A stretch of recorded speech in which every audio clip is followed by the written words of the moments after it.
Good evening dear student. आज का नया टॉपिक लाए हैं आइसोमेरिज। हमें सीखना है कि क्या होता है आइसोमेरिज। आइसोमेरिज सीखने से पहले जब इसमें हम सीखेंगे तो दो टर्म आएंगे मेन, उनको हमें पहले जान लेना ज़रूरी है। यहाँ पर वो जो पहला होगा वो होगा मॉलिक्यूलर फार्मूला। मॉलिक्यूलर फार्मूला आएगा कि क्या होता है मॉलिक्यूलर फार्मूला, शॉर्ट में लिखा रहेगा MF। दूसरा जो टर्म आएगा वो होगा मॉलिक्यूलर वेट, कि मॉलिक्यूलर वेट क्या होता है ये जान लेंगे हम, शॉर्ट में लिखा रहेगा MW। इन दोनों टर्म को सीख लेना इस चैप्टर, इस पूरे टॉपिक को पढ़ने से पहले बहुत ही इंपॉर्टेंट है। तो चलिए एक एक स्टार्ट करते हैं। तो पहला है मॉलिक्यूलर फार्मूला क्या होता है।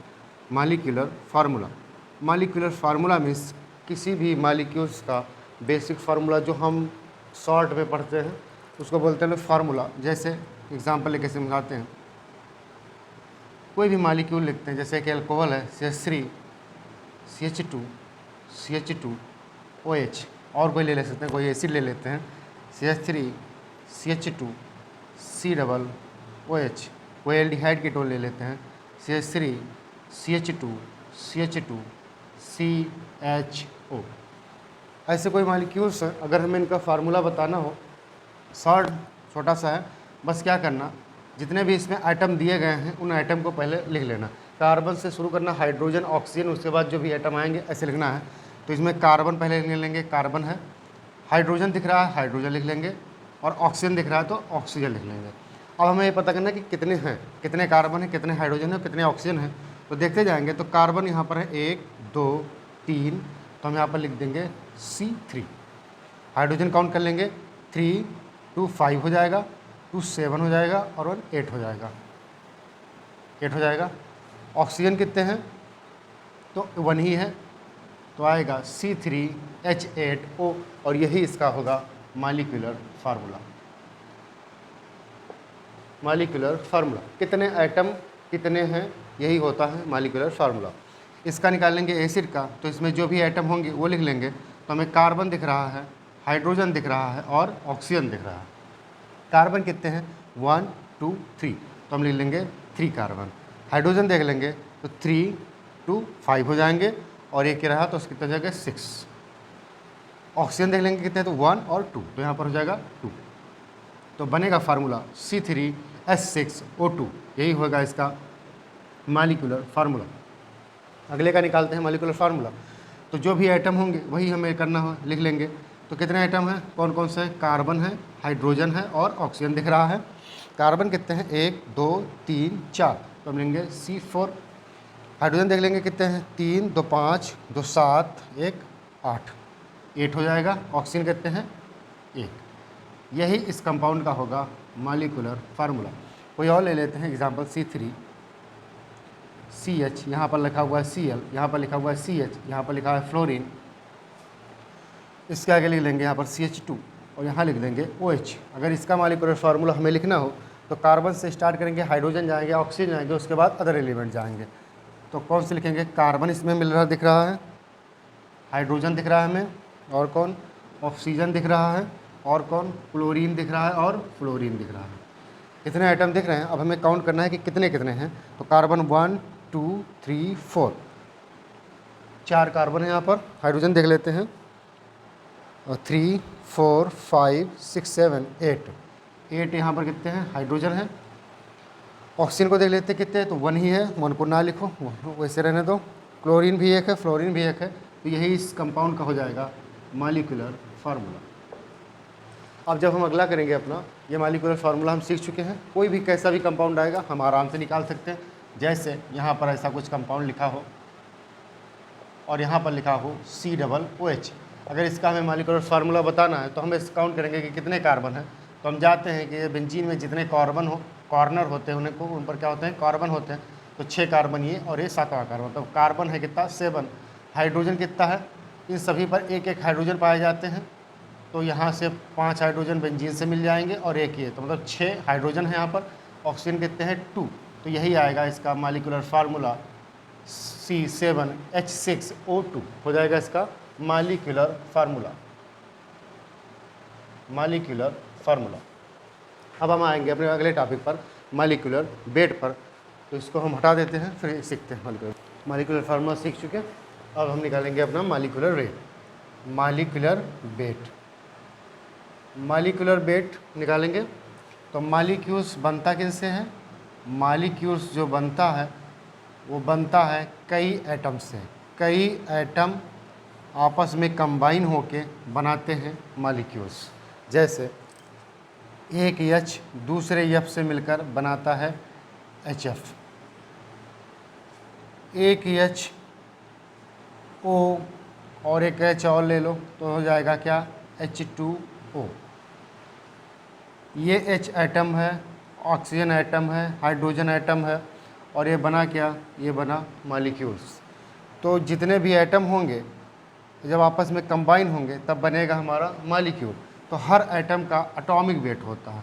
जितने भी एटम होंगे उनका होता है एटॉमिक वेट। जैसे हाइड्रोजन का होता है 1, इसको हम लोग बोलते हैं एटॉमिक वेट। Atomic weight.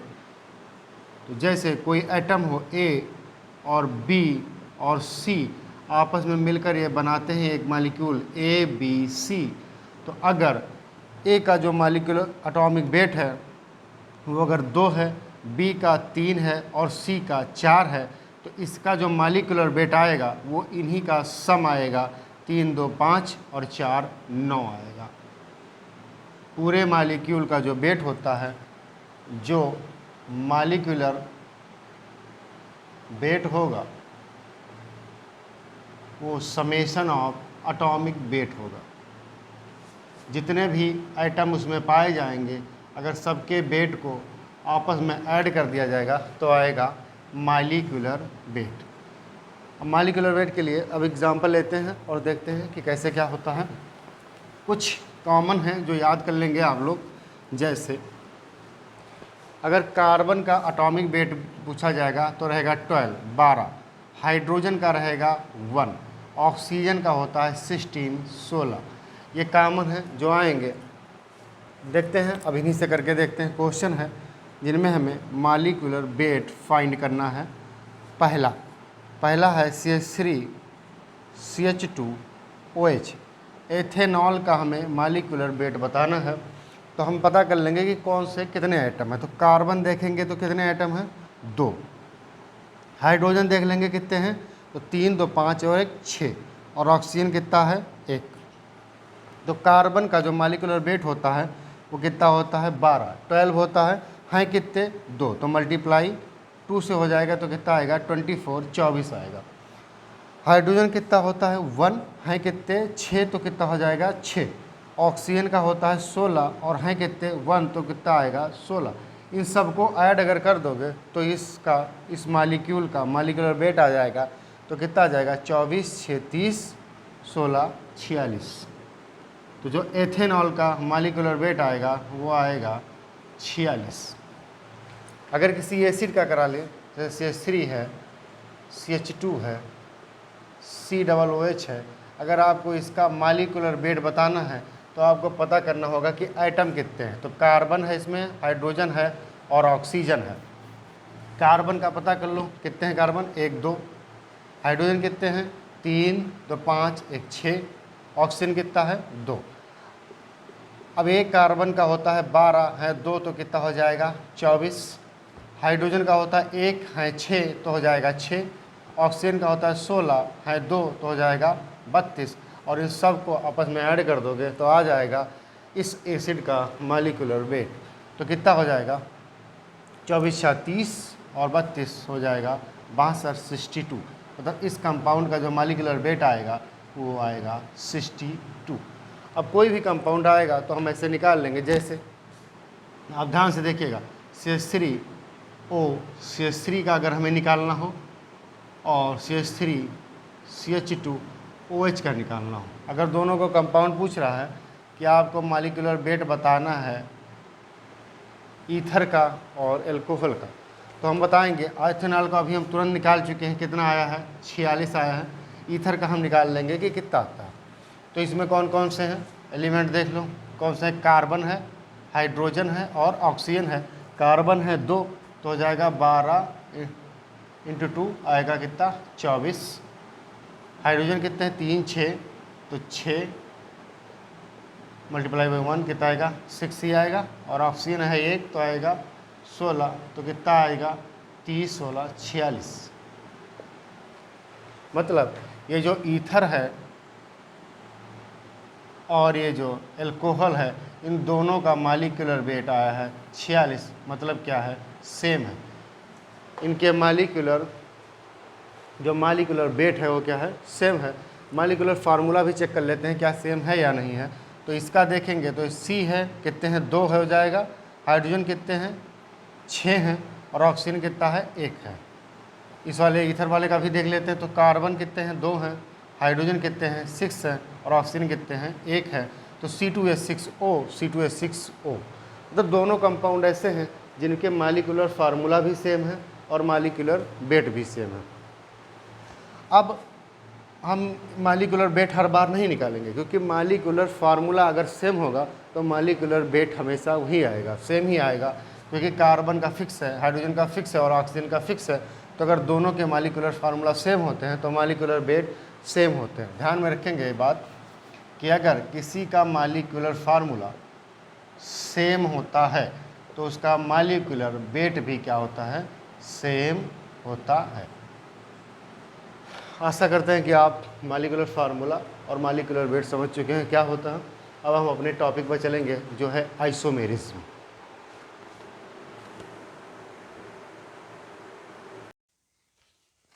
तो अपना टॉपिक हम लोग शुरू करते हैं, कंटिन्यू करते हैं, जो है isomerism.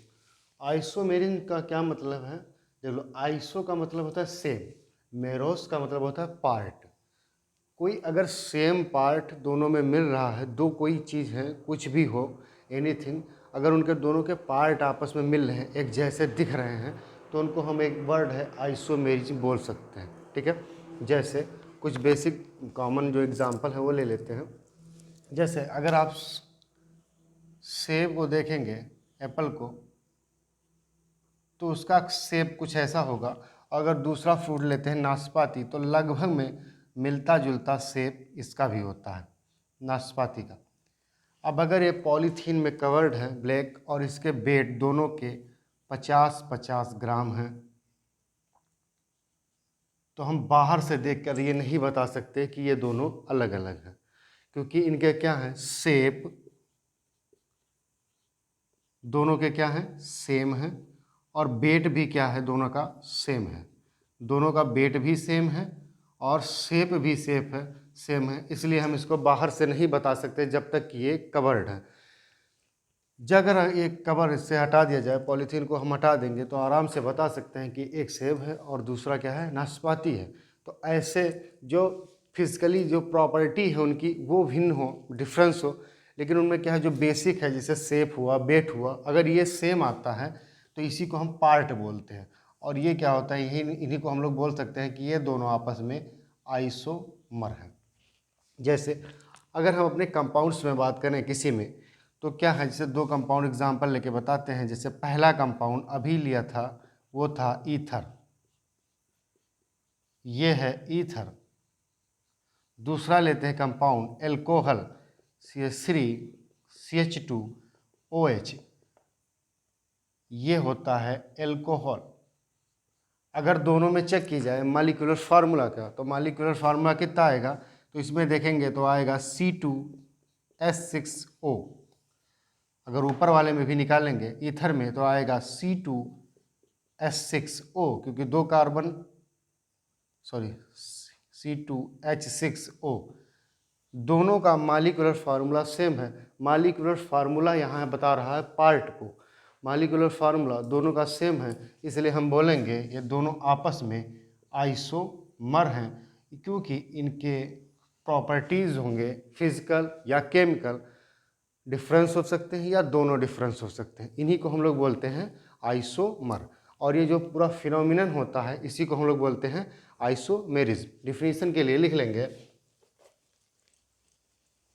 The compounds which have same molecular formula and same molecular weights are called as isomer. They have different physical or chemical properties or both.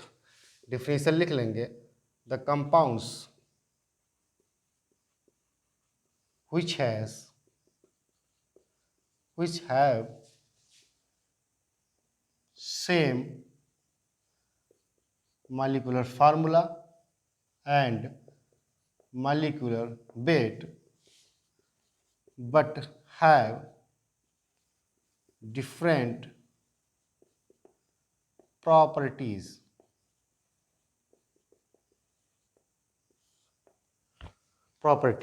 अब ये फिजिकल प्रॉपर्टीज भी डिफरेंस हो सकती हैं या केमिकल प्रॉपर्टीज उनकी डिफरेंस हो सकती हैं या दोनों डिफरेंस हो सकती हैं, तो उनको कहेंगे are called as isomer and the phenomena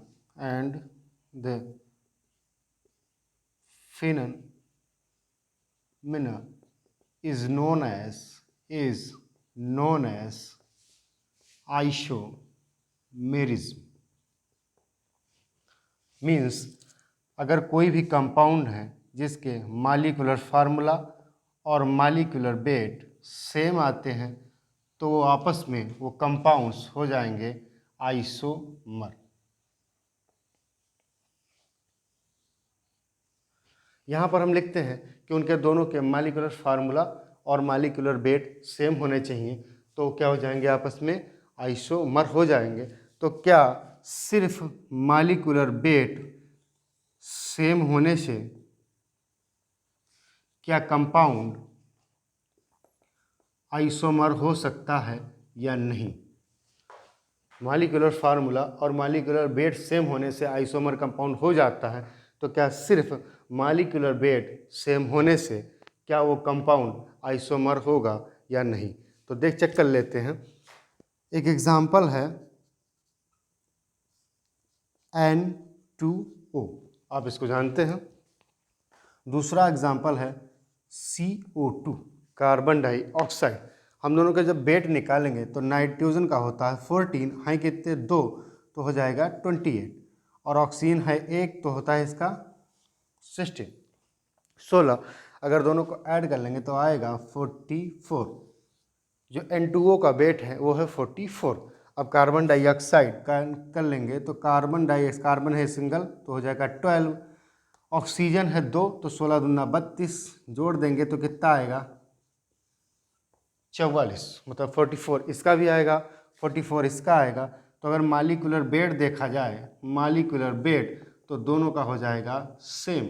but क्या ये आपस में आइसोमर हैं? तो ये आपस में आइसोमर नहीं है, ये आपस में आइसोमर नहीं है क्योंकि इनके मॉलिक्यूलर फार्मूला डिफरेंस है। आप देखेंगे तो इसमें 2 N 1 ऑक्सीजन है, इसमें 1 कार्बन 2 ऑक्सीजन है, तो हम मॉलिक्यूलर फार्मूला सेम होने से, मॉलिक्यूलर वेट सेम होने से हम आइसोमेरिज्म नहीं बता सकते। हो सकता है कि molecular formula molecular weight same हो तो आइसोमर हो सकते हैं, लेकिन ये भी हो सकता है कि वो नहीं हो सकते हैं। तो हम क्या लेके चलेंगे? मॉलिक्यूलर फार्मूला, क्योंकि अगर मॉलिक्यूलर फार्मूला सेम हो गया तो मॉलिक्यूलर वेट अपने आप सेम हो जाएगा। तो जो भी कंपाउंड आएगा जिनमें मॉलिक्यूलर फार्मूला सेम होगा वो आपस में दोनों कंपाउंड आइसोमर ही होंगे।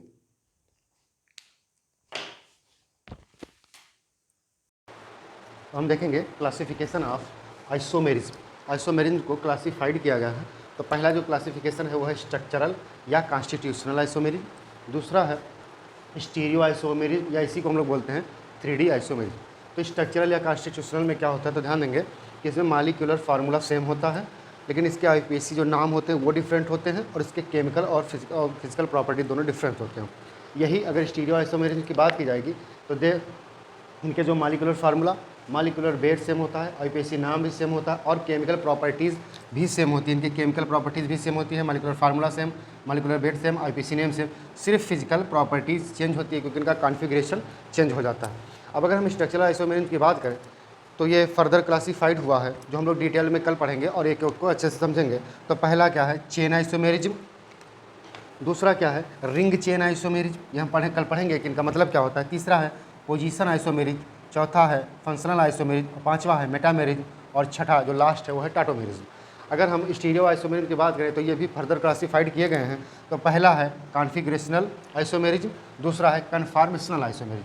जो कॉन्फिगरेशनल आइसोमेरिज्म है वो दो टाइप के होते हैं, एक होता है ज्योमेट्रिकल और एक होता है ऑप्टिकल, और ये दोनों मोस्ट इम्पॉर्टेंट हैं और ये कन्फॉर्मेशनल भी बहुत ही ज़्यादा इम्पॉर्टेंट है। ज्योमेट्रिकल और ऑप्टिकल आईआईटी जी, नेट और गेट के लिए बहुत ज़्यादा इंपॉर्टेंट है, जबकि नीट वूट के लिए ये सारे इंपॉर्टेंट है। अगर सभी देखे जाएँ तो सभी नीट के लिए सबसे ज़्यादा स्ट्रक्चरल आइसोमर इंपॉर्टेंट होता है, जिसमें डायरेक्ट क्वेश्चन आता है कि कौन से आइसोमर है, दो ऑप्शन दे देते हैं, दो कंपाउंड जिनमें बताने होते हैं कि कौन से आइसोमर है और ऑप्शन में दे देते हैं। तो चलिए अब अगले वीडियो में मिलते हैं, डिटेल से समझेंगे सब।